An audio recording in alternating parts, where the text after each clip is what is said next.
Stepstone presenting RERA and DTCP approved on-road beach resort plots. Just 2 minutes drive from Kovalam. Premium beach resort plots 22 lakhs onwards. For free site visit, call 8682089820. Thiru OPS, திருமதி Sasikala, TTV Dinakaran போன்றோர் காலமெல்லாம் அண்ணா திராவிட முன்னேற்ற கழகத்திலே பயணித்த நிர்வாகிகள், தொண்டர்கள், உறுப்பினர்களோடு தனியாக அவர்கள் இருக்கிறார்கள். இந்த ஒன்றுபட்ட வலிமை மிக்க அண்ணா திராவிட முன்னேற்ற கழகம்தான் ஒரு மிகப்பெரிய சக்தியாக, தமிழகத்தின் ஆகப்பெரிய அரசியல் சக்தியாக இருக்கும். அப்படி இருந்தால்தான் ஆட்சி மாற்றத்தை உருவாக்குவதற்குற வலிமை அதிமுகவுக்கு இருக்கிற என்கிற நம்பிக்கை பொதுமக்களுக்கு வரும், கட்சி தொண்டர்களுக்கு வரும். கடந்த 25-30 ஆண்டுகளாக நமக்கு தெரியும், எந்த அரசியல் கட்சியானாலும் கூடுகிற கூட்டம்தான், தானாக சேருகிற கூட்டம் என்பது போயிடுச்சு. மரியாதைக்குரிய புரட்சித் தலைவர் எம்ஜிஆர் காலத்தில், அதற்கும் அறிஞர் அண்ணா காலத்தில் எல்லாம் அந்த மாதிரி இருந்தது. தலைவர்கள் வருகிறார்கள் என்றால் கூட்டம் தானே வரும். ஆனால் இன்றைக்கு நிலைமை வேறு. நாற்காலிகளை நீங்கள் எடுத்துகிட்டு வீட்டுக்கு போகலான்னு அறிவித்து பொதுக்கூட்டத்துக்கு வாங்க, கூட்டம் முடிஞ்சோன்னு நீங்கள் உட்காந்துருக்கிற நாற்காலியை எடுத்துகிட்டு போங்க அப்படிங்கிற அளவுக்கு ஆகி போயிடுச்சு நிலைமை. இப்போ நீங்கள் சொல்கிறத பார்த்தா ஒருங்கிணைந்தால்தான் நிச்சயமாக 100%. இன்னைக்கு நான் சொல்கிறேன், எழுதி வச்சுக்கோங்க. கட்சி ஒன்றிணைந்து ஒரு வலுவான கூட்டணியை உருவாக்காமல் திரு எடப்பாடி பழனிசாமி இந்த சூழலில் வெற்றி பெறவே 100% வாய்ப்பு இல்லை. நீங்கள் திராவிட முன்னேற்ற கழகம் இன்று ஒரு வலுவான கூட்டணியை உருவாக்கிட்டாங்க, ஆட்சி கட்சியாக இருக்கிறது. இப்போதே தேர்தல் களப்பணியில் இறங்கிட்டாங்க. பல தொகுதிகளில் பல கிராமமாக போய் திமுக ஆதரவு நிலைக்கு அந்த மக்களை, பொதுமக்கள்கிட்ட வீடு வீடாக போய் தட்டி திமுக உறுப்பினர்களால் 80,000 90,000 ஒவ்வொரு மாவட்டத்திலையும் கிட்டத்தட்ட நாங்கள் இதுவே 1 கோடி பேர் சேர்த்துட்டோம் அப்படிங்கிறாங்க. ஏற்கனவே 2 கோடி உறுப்பினர்கள் திமுக இருக்கிறதுலாக கடந்த 2-3 பொதுக்குழுக்கு முன்னாடியே சொன்னாங்க. அப்போ இந்த நிலைப்பாட்டை எதிர்கொள்வதற்கு உரிய வலிமையோடு அதிமுக இருக்கிறதா? இல்லை.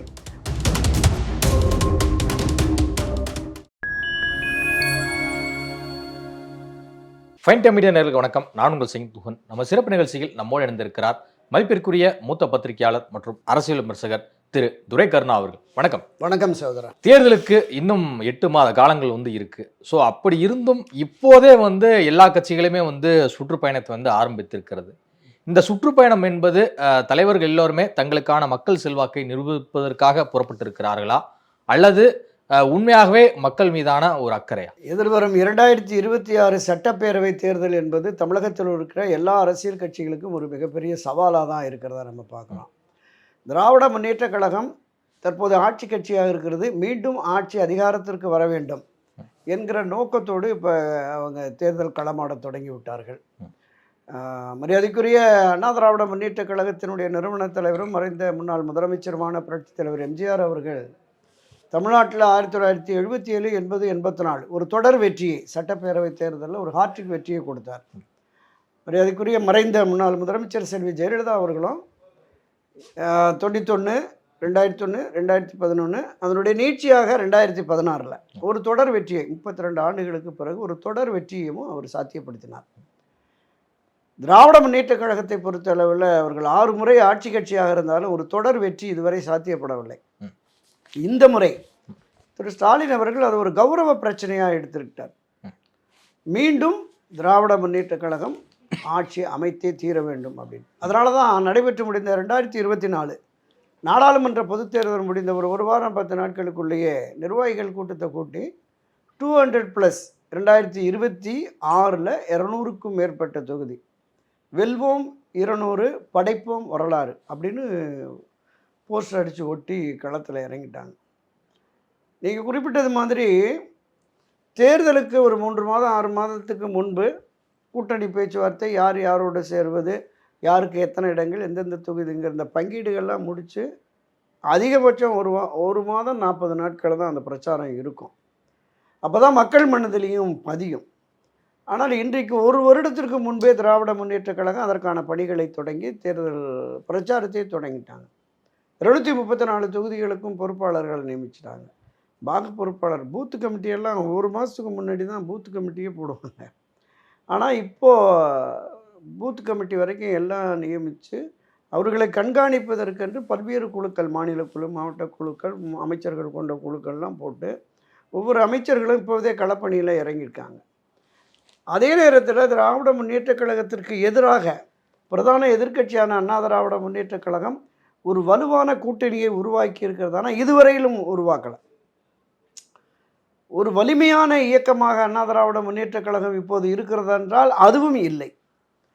திரு ஓபிஎஸ், திருமதி சசிகலா, டிடிவி தினகரன் போன்றோர் காலமெல்லாம் அண்ணா திராவிட முன்னேற்றக் கழகத்திலே பயணித்த நிர்வாகிகள், தொண்டர்கள், உறுப்பினர்களோடு தனியாக அவர்கள் இருக்கிறார்கள்.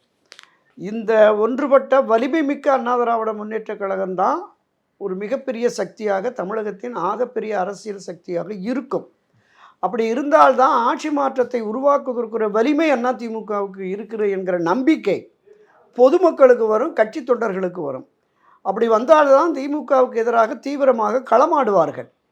அந்த நம்பிக்கை வராததுனால தான் 2024 ஒரு மிகப்பெரிய தோல்வி.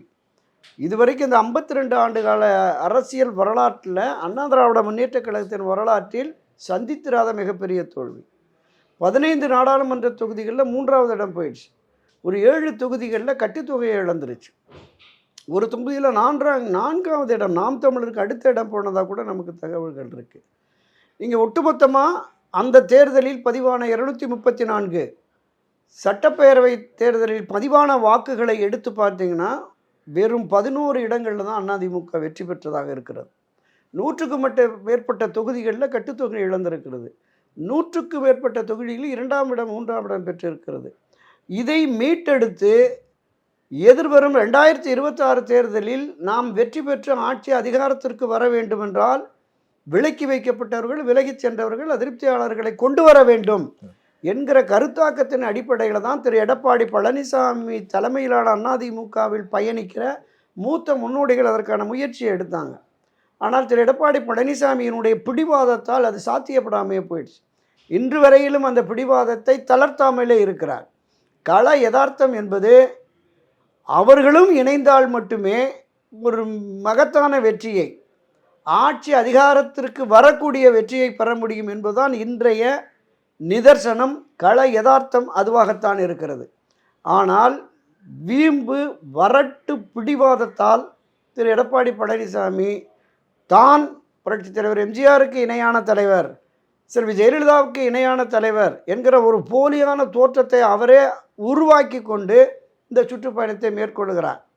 கடந்த 25-30 ஆண்டுகளாக நமக்கு தெரியும், எந்த அரசியல் கட்சியானாலும் கூடுகிற கூட்டம்தான், தானாக சேருகிற கூட்டம் என்பது போயிடுச்சு. மரியாதைக்குரிய புரட்சித் தலைவர் எம்ஜிஆர் காலத்தில், அதற்கும் அறிஞர் அண்ணா காலத்துல எல்லாம் அந்த மாதிரி இருந்தது. தலைவர்கள் வருகிறார்கள் என்றால் கூட்டம் தானே வரும். ஆனால் இன்றைக்கு நிலைமை வேற. நாற்காலிகளை நீங்கள் எடுத்துகிட்டு வீட்டுக்கு போகலான்னு அறிவித்து பொதுக்கூட்டத்துக்கு வாங்க, கூட்டம் முடிஞ்சோன்னே நீங்கள் உட்காந்துருக்கிற நாற்காலியை எடுத்துகிட்டு போங்க அப்படிங்கிற அளவுக்கு ஆகி போயிடுச்சு நிலைமை. பல்வேறு பகுதிகளிலுமே 200 ரூபா 300 ரூபா அப்படி கொடுத்து அவர்களை சாப்பாடு கொடுத்து மற்ற இத்தியாதிகளையும் கொடுத்து தான் கூட்டத்தை சேர்க்க வேண்டிய ஒரு கட்டாய சூழல் வந்துருச்சு.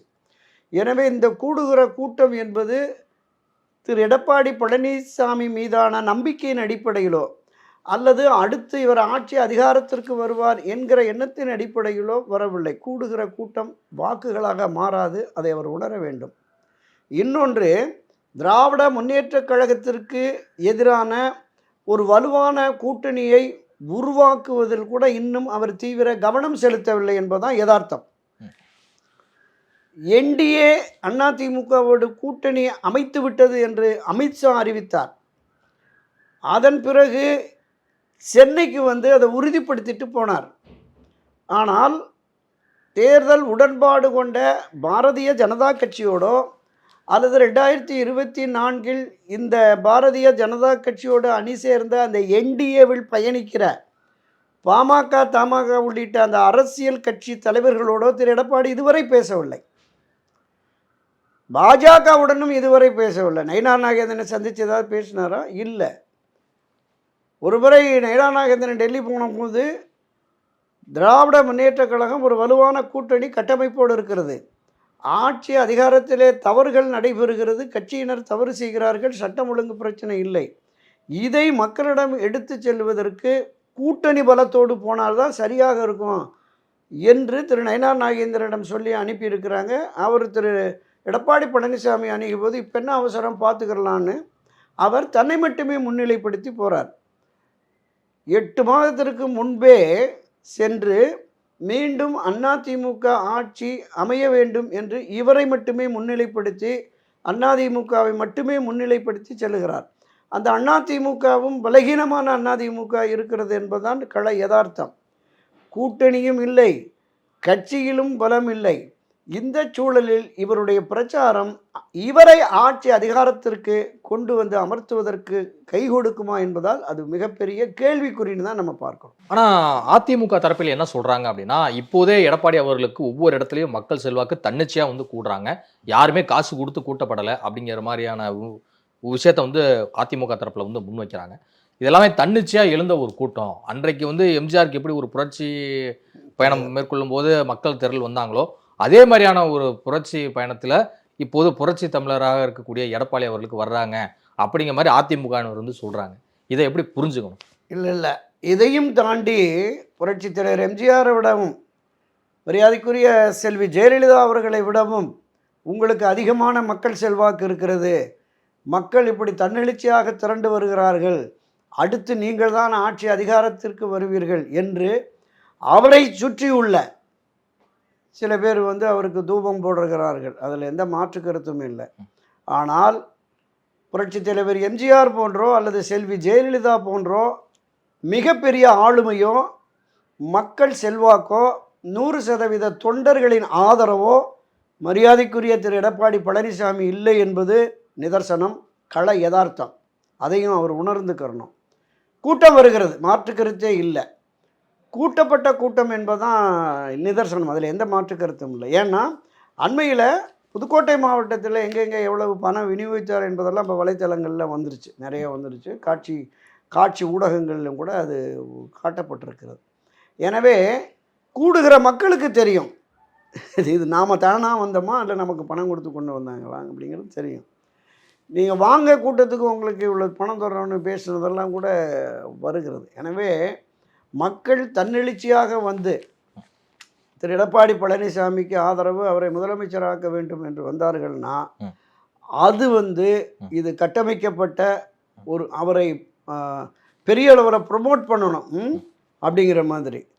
இதை நாம் பேசுகிறத விடவும் தமிழக வெற்றி கழகத்தில் இருக்கிற அந்த கொள்கை பரப்பு பொதுச் செயலாளர் என்கிற அருண்குமார் அவர் திரு எடப்பாடி பழனிசாமி, தாவேகா, நாம் தமிழர் இயக்கம் இந்த கட்சிகளுக்கெல்லாம் அழைப்பு விடுத்த போது சொல்கிறார், அண்ணா திராவிட முன்னேற்ற கழகம் பலகீனமாக இருக்கிறது, திரு எடப்பாடி பழனிசாமி தன் தொண்டர்களையும் பொதுமக்களையும் ஏமாற்றுவதற்காக, தான் ஒரு மிகப்பெரிய தலைவர் என்கிற போலியான பிம்பத்தை கட்டமைப்பதற்காகத்தான் ஊர் ஊராக போய் இதை பேசிகிட்டு இருக்காரு. ஒரு வலுவான கூட்டணியை நான் கொண்டு வருவேன், ஒரு மிகப்பெரிய கூட்டணியை கட்டமைச்சிருவேன் அப்படின்லாம் பேசிகிட்டு இருக்காரு.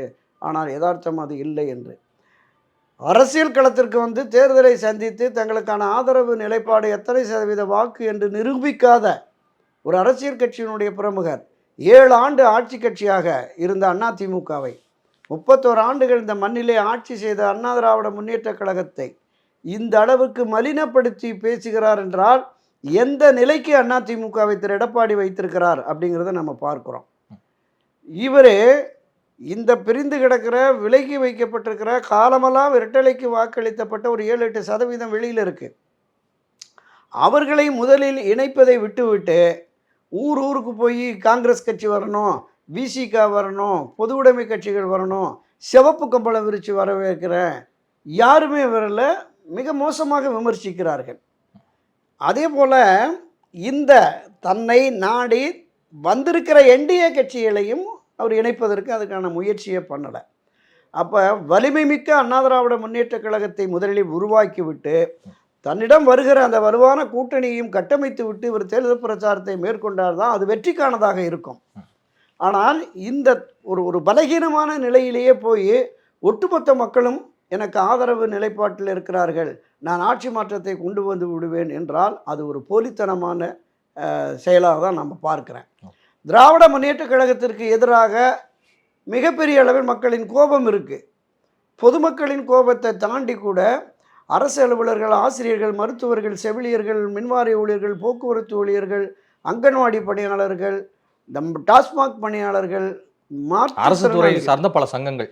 ஆமாம், கண்பார்வையற்ற மாற்றுத்திறனாளிகள் சங்கம் உட்பட பலரும் போராட்ட களத்தில் இருக்கிறாங்க. அதில் மாற்று கருத்து இல்லை.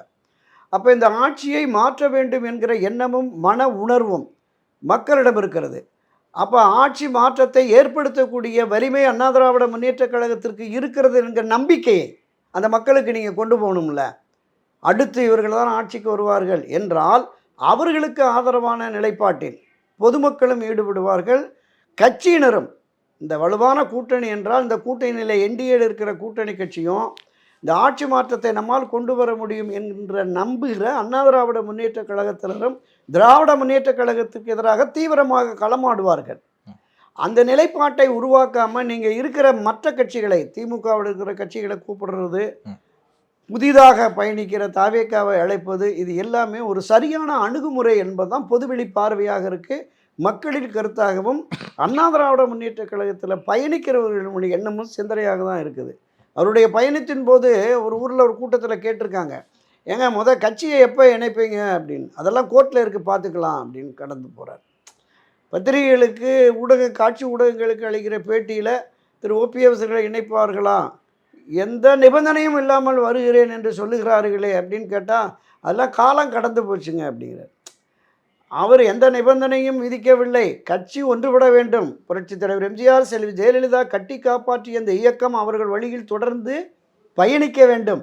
கட்சியின் நலன் முக்கியம், கட்சியின் எதிர்காலம் முக்கியம், கட்சியின் வெற்றி முக்கியம். அந்த வெற்றி திராவிட முன்னேற்றக் கழகத்தை ஆட்சியிலிருந்து அகற்றக்கூடிய மகத்தான வெற்றியாக பெற வேண்டும். எனவே நாம் ஒன்றிணைந்து செயல்படுவோம். நான் அதற்காக காலம் கனியும் காத்திருக்கிறேங்கிறார். இவர் காலம் கடந்து போய்விட்டதுங்கிறார். இந்த கட்சியை தொடங்கிய புரட்சித் தலைவர் எம்ஜிஆர் ஒரு தொண்டனை கூட இழக்க மாட்டேன்னார். இப்ப நீங்க சொல்றதை பார்த்தா ஒருங்கிணைந்தால்தான் நிச்சயமாக 100%. இன்னைக்கு நான் சொல்றேன், எழுதி வச்சுக்கோங்க. கட்சி ஒன்றிணைந்து ஒரு வலுவான கூட்டணியை உருவாக்காமல் திரு எடப்பாடி பழனிசாமி இந்த சூழலில் வெற்றி பெறவே 100% வாய்ப்பு இல்லை. நான் இல்ல, மக்களை காப்போம் தமிழகத்தை மீட்போம் அப்படிங்கிற அந்த சுற்றுப்பயணமே மிகப்பெரிய வெற்றி, எல்லா பக்கத்தும் பயங்கரமான எழுச்சி, நிச்சயமா இபிஎஸ் வெற்றி பெற்று விடுவார், அடுத்த முதலமைச்சர் இவர் தான் சொல்லிட்டு எல்லாருமே சொல்லிட்டு இருக்காங்க அதிமுக தரப்புல. அதுதான் இந்த பிம்பம் கட்டமைக்கப்படுகிறது. யதார்த்த நிலை என்பது வேறு. நான் சொன்னேன்ல, கூட்டணி ஆட்சி எல்லாம் கிடையாது, தனித்து தான் ஆட்சி அமைப்போம், நாங்க ஏமாளிகள் கிடையாது அப்படின்னு சொல்லிட்டு அமித்ஷாவுக்கே சவால் விட்டு பேசுறாருன்னா அப்ப ஏதோ ஒரு ஸ்ட்ராங்கா ஏதோ விஷயம் இபிஎஸ் இருக்கு. இதை விடவும் ஸ்ட்ராங்கா சொன்னாரு. 2021 அன்றைக்கு ஒன்றுபட்ட அதிமுக தான், ஓபிஎஸ் இபிஎஸ் எல்லோருமே இருந்தார்கள். அப்போ அமித்ஷா கூப்பிட்டு சொல்கிறார், தென் மாவட்டங்களில் 42 தொகுதிகளில் அமமுகவுக்கு வெற்றி வாய்ப்பு இருக்கிறது, அதிகமான வாக்கு வங்கி இருக்கிறது, அது அதிமுகவின் வெற்றியை பாதிக்கும். அந்த வாக்குகள் நமக்கு வேண்டுமென்றால் அமமுகவிற்கு ஒரு 15 இடங்கள் கொடுங்க, நம்மோடு என்டிஏ அணியில் அவர்களையும் இணைத்து களமாடுவோம் என்று சொன்னபோது இதை விடவும் மிகப்பெரிய நம்பிக்கையில் திரு எடப்பாடி சொன்னார். என்ன சொன்னார்? 150க்கு மேற்பட்ட தொகுதிகளில் வெற்றி பெற்று நான் மீண்டும் முதலமைச்சராகி உங்களிடம் ஆசீர்வாதம் வாங்க வருவேன் அப்படின்னு சொல்லி அமித்ஷாட்ட சொன்னார். அமித்ஷா சரி உன் தலையெழுத்து எப்படியோ ஆகட்டும்னு போயிட்டார். என்ன நடந்தது? கிட்டத்தட்ட 28-30 தொகுதிகளில் அதிமுக வெற்றியை தென் மாவட்டங்களில் அமமுக பாதிச்சிருச்சு. பல இடங்களில் அதிகமான வாக்குகளை அவர்கள் வாங்கி இந்த வெற்றியை பாதிச்சிருச்சு. இல்லை என்றால் அன்றைக்கு மீண்டும் 3வது முறையாக அதிமுக வருவதற்கான வாய்ப்பு கூடுதலாக இருந்தது. நீங்கள் திராவிட முன்னேற்றக் கழகம் இன்று ஒரு வலுவான கூட்டணியை உருவாக்கிட்டாங்க, ஆட்சி கட்சியாக இருக்கிறது. இப்போதே தேர்தல் களப்பணியில் இறங்கிட்டாங்க. பல தொகுதிகளில் பல கிராமமாக போய் திமுக ஆதரவு நிலைக்கு அந்த மக்களை, பொதுமக்கள்கிட்ட வீடு வீடாக போய் தட்டி திமுக உறுப்பினர்களால் 80,000 90,000 ஒவ்வொரு மாவட்டத்திலையும் கிட்டத்தட்ட நாங்கள் இதுவே 1 கோடி பேர் சேர்த்துட்டோம் அப்படிங்கிறாங்க. ஏற்கனவே 2 கோடி உறுப்பினர்கள் திமுக இருக்கிறதுலாக கடந்த 2-3 பொதுக்குழுக்கு முன்னாடியே சொன்னாங்க. அப்போ இந்த நிலைப்பாட்டை எதிர்கொள்வதற்கு உரிய வலிமையோடு அதிமுக இருக்கிறதா? இல்லை. ஒரு வலுவான கூட்டணியை கட்டமைத்து விட்டார்களா? அதுவும் இல்லை. 8 மாதத்துக்கு 9 மாதத்துக்கு முன்னாடி நீங்கள் பிரச்சாரம் பண்ணி மக்களையெல்லாம் திரட்டி ஆட்சி அதிகாரத்திற்கு வந்து விடுவோம் என்கிற மனப்பால் குடித்து கொண்டிருந்தால் ஜனவரி பிப்ரவரி மாதத்தில் திமுக களமாடி இதெல்லாம் உடைச்சிருவாங்க. இதையும் தாண்டி இந்த தேர்தலினுடைய வெற்றி தோல்வியை தீர்மானிக்கிறது பணம் என்றாகிவிட்ட நிலையில் நீங்கள் 500 கொடுத்தா திமுக 1000 கொடுப்பான், நீங்கள் 1000 கொடுத்தா அவன் 2000 கொடுப்பான். ஆட்சி கட்சியாக இருக்கிறான். அமைச்சர்களை பூரா களம் இறக்கிட்டாங்க. ஒவ்வொரு தொகுதிக்கும் யார் வேட்பாளர் என்பதை இப்போதே தீர்மானித்து விட்டார்கள். ஒவ்வொரு தொகுதிக்கும் என்னென்ன விநியோகிக்க வேண்டும் என்று இப்போதே பட்டியல் தயார். பல தொகுதிகளில் கொங்கு மண்டலத்தில் ஸ்மார்ட் வாட்ச் போயிடுச்சு. வீடு வீடா ஸ்மார்ட் வாட்ச் போயிடுச்சு. நீங்கள் கேளுங்க, கரூர் மாவட்டத்தில் கரூர் தொகுதியில் இருக்கிற உங்கள் நண்பர்கள் இருந்தால் கேளுங்க. பசங்களுக்கு 18-20 வயது உள்ள இளைஞர்களுக்கெல்லாம் அது போயிடுச்சு. வீடு வீடாக பாக்ஸ் போதும், ஹாட் பாக்ஸ் போதும், இது போதும் இப்போவே.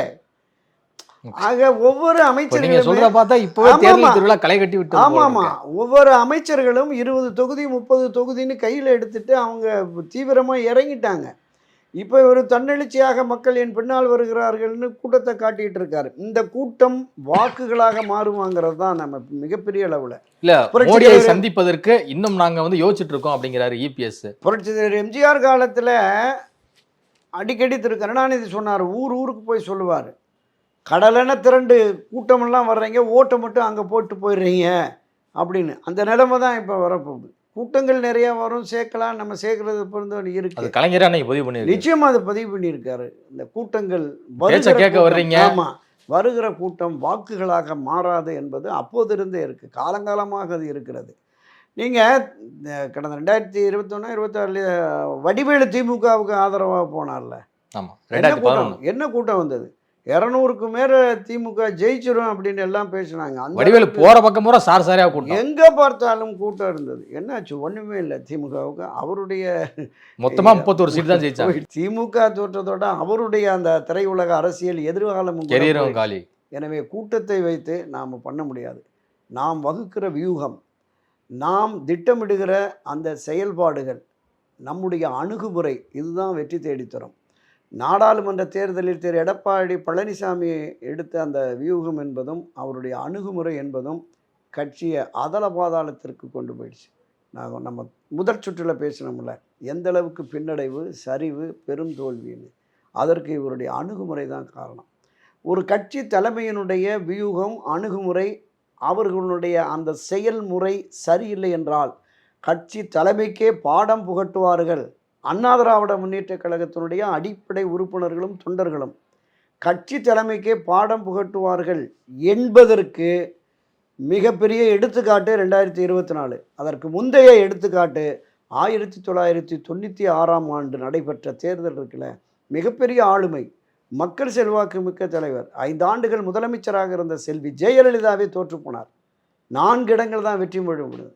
91-96 151 எம்எல்ஏக்களோட வலிமையாக இருந்த அண்ணா திராவிட முன்னேற்ற கழகம் 4 உறுப்பினர்கள். கட்சி தலைவரையே பர்கூர் தொகுதியில் கட்சி தலைவரையே தோற்கடித்து விட்டார்கள் அண்ணா திமுகவினர். கிட்டத்தட்ட 2,06,000 எவ்வளவோ 2,06,00,000 உறுப்பினர் அட்டைகளை தமிழ்நாடு பூரா விநியோகித்துட்டோம். 2 கோடிக்கு மேற்பட்ட உறுப்பினர்கள் என்னிடம் இருக்கிறார்கள்னு திரு எடப்பாடி மாறுதட்டி சொன்னார்ல, 1 கோடி பேர் கூட ஓட்டு போடலை. கட்சியின் அடிப்படை உறுப்பினர் கார்டு வச்சிருக்கிறவன், அவன் வாக்காளராக இருப்பான்ல, அவன் போய் பூத்தில் ஓட்டு போடணும்னா ரெட்டடை பார்த்தோன்னே போடுவாங்கல்ல. யார் அங்கே நாடாளுமன்றத்தில் யார் பிரதமராக வருவார் அப்படின்லாம் பார்த்துட்டு நம்ம பிரதமர் யாருன்னு சொல்லலை, அதனால தான் வாக்குகள் வரலை அப்படிங்கிறாங்க. கட்சி முக்கியம், கட்சியின் வாக்கு சதவீதம் அதிகம் வர வேண்டும் என்று கட்சி உணர்வோடு போவான்ல. ஏன் அவன் படுத்துக்கிட்டான்னா தலைமை மேலே நம்பிக்கை இல்லை அப்படின்னு. இந்த யதார்த்தத்தை சொல்லி தான் மூத்த முன்னோடிகள் பலரும் போய் வேண்டாங்க, வெளியில் இருக்கவங்களை கொண்டு வந்து ஒரு 6 பேர் பேசினாங்க. 6 பேர் பேசினாங்கல்ல, அதனுடைய நீட்சியாக இன்றைக்குமே ஒரு தலைமை சரியாக இருக்க வேண்டும், அந்த தலைமை உறுதியாக இருக்க வேண்டும் அப்படின்னா அவரை சுற்றி இருக்கிற தளபதிகள் பாதுகாப்பாக சரியாக இருக்கணும். திரு எடப்பாடியை சுற்றி இருந்த தளபதிகள் பூராமே கடும் அதிருப்தியில் இருக்காங்க. யாரோடும் அவர் அனுசரணையான போக்கில், குறிப்பிட்ட ஒரு 2-3 பேரோட தான் இருந்து பேசிகிட்டு இருக்காங்க. அப்படிப்பட்ட சூழலில் நீங்கள் எனக்கு தன்னெழுச்சியாக வருது, மக்கள் திரள் வருகிறது, ஆட்சி மாற்றத்தை கொண்டு வந்து விடுவேன் அப்படிங்கிறது ஒரு போலியான பிம்பத்தை கட்டமைக்கிறார் என்று தான் நான் கருதுகிறேன். இதுவரை உங்கள் பல்வேறு கருத்து நோட் பண்ணி. கரெக்ட் சார், நன்றி.